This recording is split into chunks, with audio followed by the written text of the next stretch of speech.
सुप्रभात बच्चों, आज हम आपके बीच इंडिकेटर्स ऑफ क्वालिटी गुणवत्ता के संकेतक के रूप में आप तक उपस्थित हुआ हूं कि गुणवत्ता के संकेतक क्या होते हैं। हम आपको शिक्षा के क्षेत्र में संपूर्ण गुणवत्तापूर्ण शिक्षा प्रबंधन में बहुत कुछ देखने को मिलता है। बहुत सारे बिंदु होते हैं जिसके माध्यम से हम आप अपने जीवन के अलग अलग पड़ाव में इस बात के लिए स्पष्ट होते हैं कि बहुत सारी समस्या का समाधान करते हैं, और समाधान करने के लिए हम आप अपने जीवन की चुनौतियों का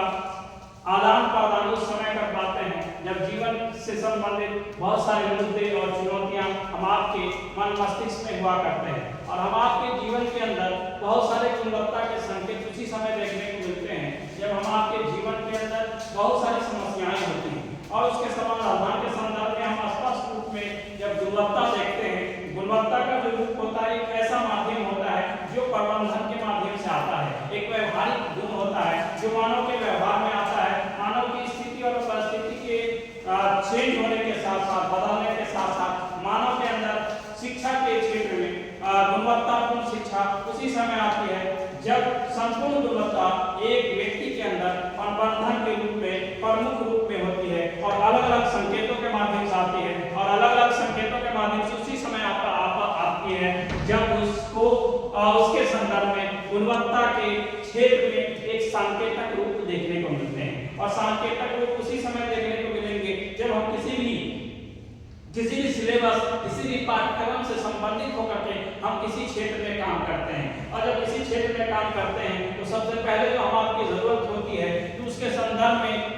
इंडिकेटर्स ऑफ क्वालिटी में सबसे पहला जो क्वालिटी जो होता है वो करिकुलम होता है। करिकुलम बेस्ड हुआ करता है। करिकुलम कहते हैं पाठ्यक्रम को, और पाठ्यक्रम को गुणवत्तापूर्ण बनाने में यह आपको इस बात को लिए निर्धारित होना होता है कि किन गतिविधियों से संबंध स्थापित किया जाए, किस व्यवस्था से हम आप व्यवस्थित हों जिसके माध्यम से हमें अपने जीवन के अंदर उद्देश्यों का निर्धारण हो, सामाजिक उपयोगिताओं को देखने को मिले एवं हम आपका सर्वांगीण विकास हो। उसके लिए हम आप क्या करते हैं, ज्यादा से ज्यादा इस बात की ओर ध्यान केंद्रित करते हैं कि आप अपना रिश्ता, हम अपना रिलेशन, हम अपना संबंध पाठ्यक्रम से कर लेते हैं, करिकुलम से करते हैं। इसलिए बिना करिकुलम, बिना सिलेबस के, बिना पाठ्यक्रम के हम आप अपने जीवन के अंदर बहुत सारी गुणवत्ताएं नहीं ला सकते हैं। और हम आप अपने आप के अंदर गुणवत्ता लाना चाहते हैं तो हम आपको अपना संबंध पाठ्यक्रम से अपनाना होगा, और जैसे ही हम पाठ्यक्रम से हम अपना संबंध अपनाते हैं तो हम आपकी समस्याओं का समाधान भी होने लगता है। इसलिए हम आपको अपने पाठ्यक्रम से सुख सुविधा पाना चाहते हैं तो पाठ्यक्रम अनुरूप हमें शिक्षा व्यवस्था को, गुणवत्तापूर्ण शिक्षा को लेना होगा, तब जाकर के हम आपका संबंध पाठ्यक्रम से हो सकता है। दूसरा है अचीवमेंट। और अचीवमेंट हम आपका उपलब्धि के नाम से जानते हैं कि हम आप अपने जीवन के अंदर शिक्षा में अगर गुणवत्तापूर्ण शिक्षा लाना चाहते हैं, शिक्षा को गुणवत्तापूर्ण बनाना चाहते हैं तो उसके लिए आंतरिक मूल्यांकन की व्यवस्था भी जरूरी है, और स्वतः मूल्यांकन की व्यवस्था भी जरूरी है। और इसलिए हम आपको अपने जीवन में उद्देश्यपूर्ण तरीके से उपलब्धि हासिल करने के लिए अपने आप का तुलना करना भी जरूरी है। हमें समय समय पर अपना तुलनात्मक अध्ययन करने की आवश्यकता, सुझाव के रूप में लेने की आवश्यकता है, तब जाकर के हम आप अपने जीवन के अंदर व्यवस्थित हो सकते हैं। हम आप अपने जीवन की बहुत सारे मुद्दे और चुनौतियों को समाधान के रूप में ले सकते हैं, इसलिए कि हम आप अपने जीवन के अंदर बहुत सारे मुद्दे और चुनौतियों का जवाब उसी समय स्वीकार कर सकते हैं जब हम आपके अंदर उपलब्धि हासिल करने की क्षमता होगी। हम आप अपने जीवन के अंदर बहुत सारी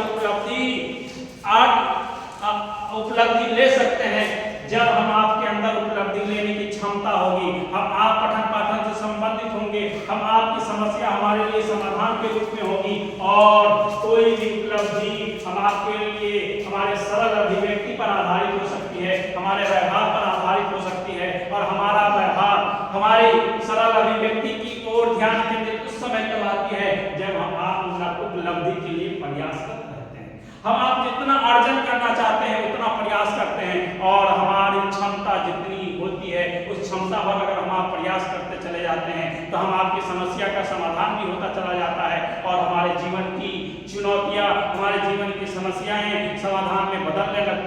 इसलिए हम आपके जीवन के अंदर विभिन्न प्रकार की समस्याएं उत्पन्न उस समय होती हैं जब हम आपके पास उपलब्धि के लिए उपलब्ध ज्ञान नहीं होता है। इसलिए हमारे पास उपलब्धि हासिल करने के लिए उपलब्ध मात्रा में ज्ञान होना चाहिए, तब जाकर के हम आप अपने जीवन के अंदर बहुत सारी समस्याओं का समाधान कर पाएंगे। हम आप अक्सर इस बात की ओर ध्यान केंद्रित रहते हैं कि हम आपके अंदर उपलब्धि आ रही है नहीं आ रही है। अपनी उपलब्धि के लिए अपने आप को उपलब्ध करना होगा, और जब हम उपलब्ध होंगे पठन पाठन से संबंधित होंगे, पाठ्यक्रम से संबंधित होंगे, तो हम आपके अंदर उपलब्धि आ पाएगी। तीसरा पॉइंट है learning and teaching. Learning and teaching, शिक्षण, अधिगम एवं शिक्षण, कि हम आप अधिगम, शिक्षण एवं अधिगम की प्रक्रिया के अंतर्गत हम आपको अपने आप के अंदर गुणवत्ता लानी होगी, और जब हम आप अपने जीवन के अंदर आवश्यक मात्रा में गुणवत्ता लाना चाहेंगे तो गुणवत्ता के क्षेत्र में हम काम करेंगे। शिक्षण व्यवस्था की गुणवत्ता के लिए हम आवश्यक कार्य करने होंगे, और शिक्षा का कार्य निर्धारण करना होगा, और शिक्षक को सकारात्मक व्यवहार के द्वारा, शिक्षक क्या सामुदायिक सहयोग के द्वारा, शिक्षक अपने उत्तरदायित्व के द्वारा, शिक्षक अपने उचित प्रेरणा के द्वारा, शिक्षक अपने उचित कौशल के द्वारा, शिक्षक अपने उचित योग्यता विकसित करके छात्रों के अंदर की समस्याओं का समाधान कर पाएगा। और शिक्षक अधिगम कौशलों का जितना अधिक प्रयोग करेगा उतना उसका अधिगम की क्षमता ज्यादा से ज्यादा पूर्ण हो पाएगी। इसलिए शिक्षण अधिगम की प्रक्रिया शिक्षक और छात्रों के जो बीच होती है वो अधिगम वातावरण के निर्माण पर आधारित होती है, और अधिगम वातावरण के निर्माण पर आधारित इसलिए होती है कि हम शिक्षण करना चाहते हैं तो शिक्षण के अंदर रुचिपूर्ण शिक्षा व्यवस्था को की गतिविधि आधारित करनी होती है, तब जाकर हम आप व्यवस्थित हो पाते हैं, और शिक्षण अधिगम की प्रक्रिया को हम काफी प्रभावी बना सकते हैं। जब हम आपके अंदर किसी प्रक्रिया को प्रभावी बनाने की गुणवत्ता होगी, हम आपके अंदर क्षमता होगी, इसलिए भी किसी भी गुणवत्ता और किसी भी क्षमता को लाने के लिए आपके पास शिक्षण अधिगम की प्रक्रिया का होना जरूरी है। और शिक्षक छात्र जब दोनों के लिए उपयोगी वातावरण, उसके अकॉर्डिंग वातावरण तैयार करेंगे, तब छात्रों की समस्याओं का समाधान कर पाएंगे, उनको उससे अवगत करा पाएंगे, और उनको बहुत सारे मुद्दे और चुनौतियों से समझा पाएंगे कि हम आप अपने जीवन के अंदर बहुत कुछ सीख सकते हैं, बहुत कुछ अधिगम कर सकते हैं। जब हम आपके अंदर लर्निंग एंड टीचिंग वाली कैपेसिटी होगी, ज्यादा से ज्यादा शिक्षण लेंगे कब, जब हम आपके अंदर अधिगम करने की क्षमता होगी। चौथा पॉइंट है वह है स्टूडेंट सपोर्ट, के स्टूडेंट सपोर्ट है छात्र समर्थन, के छात्रों का समर्थन होना जरूरी है। आप अपने जीवन के अंदर अक्सर देखते हैं कि कोई भी शिक्षक जीवन में सफल वही उसी समय हो पाता है जब वो छात्रों का समर्थन उसे मिल जाता है, और छात्रों की का समर्थन और उसकी सहभागिता अगर शिक्षक को मिल जाती है तो छात्रों की व्यक्तिगत, सामाजिक एवं नैतिक अभिवृद्धि होने लगती है, और उसके अंदर व्यवस्थाएं व्यवस्थित होने लगती हैं, और व्यवस्थित उसी समय हो पाएगी जब उसके अंदर उपलब्धि की समीक्षा होती रहेगी, समय समय पर उसका मूल्यांकन होता रहेगा, और सही समय पर जब उसका मूल्यांकन होगा तो सभी शिक्षक के अंदर प्रत्येक छात्रों के क्षेत्र में सहभागिता देखने को मिलेगी। छात्र अपनी समस्याओं का समाधान कर पाएंगे, और अधिगम के द्वारा अलग अलग प्रकार की जितनी गतिविधियां होंगी उससे विद्यालय और महाविद्यालय विश्वविद्यालय का माहौल स्टूडेंट सपोर्ट के माध्यम से शिक्षक की समस्या का भी समाधान होगा, और छात्रों की समस्या का तो समाधान होगा ही। इसलिए स्टूडेंट सपोर्ट भी काफी महत्वपूर्ण और अहम है। नेक्स्ट है फिफ्थ पॉइंट है स्कूल, विद्यालय वो अंग हुआ करता है जिसके अंतर्गत विद्यालय के क्षेत्र में संपूर्ण गुणवत्ता होना जरूरी है। वो विद्यालय हो सकता है, महाविद्यालय या विश्वविद्यालय, किसी भी स्तर पर अगर हम देखें इस बात को देखने को हम आपको मिलता है कि गुणवत्ता प्रबंध वही होता है जहां बहुत सारी अवधारणाएं होती हैं, क्या है, एक दूसरे से आश्रित होते हैं, छात्र और शिक्षक व्यक्तिगत तौर पर एक दूसरे से जुड़ते हैं, वहां का वातावरण स्कूल और विद्यालय का वातावरण अनुकूल बनाते हैं। और वातावरण अनुकूल कब होगा, जब शिक्षक पढ़ाने को लेकर तत्परता दिखाएंगे और छात्र पढ़ने को लेकर तत्परता दिखाएंगे, और जब दोनों के अंदर उत्सुकता होगी तो छात्रों के अंदर सर्वोत्तम एवं प्रभावी स्थिति अनुकूल विद्यालय का वातावरण अच्छा हो पाएगा और छात्रों की पहुंच अपने शिक्षक तक होगी और गुणवत्ता की स्थिति और परिस्थिति सही स्थिति में पहुंचाया जा सकता है और विद्यालय बच्चे पहुंचेंगे और सही समय में सही शिक्षा लेंगे तो विद्यालय का वातावरण, विद्यालय का माहौल बहुत अच्छा हो जाएगा और गुणवत्ता के संकेतक देखने को मिलेंगे और देखने को लालायित इसलिए होंगे ताकि शिक्षक और छात्रों की जो समीक्षाएं होती हैं दोनों की क्षमताओं पर आधारित होती हैं, दोनों के पठन पाठन के शैली के निर्माण को हुआ करती हैं। नेक्स्ट है और लास्ट पॉइंट है रिसोर्सेज कि हम आपके जीवन के अंदर जो है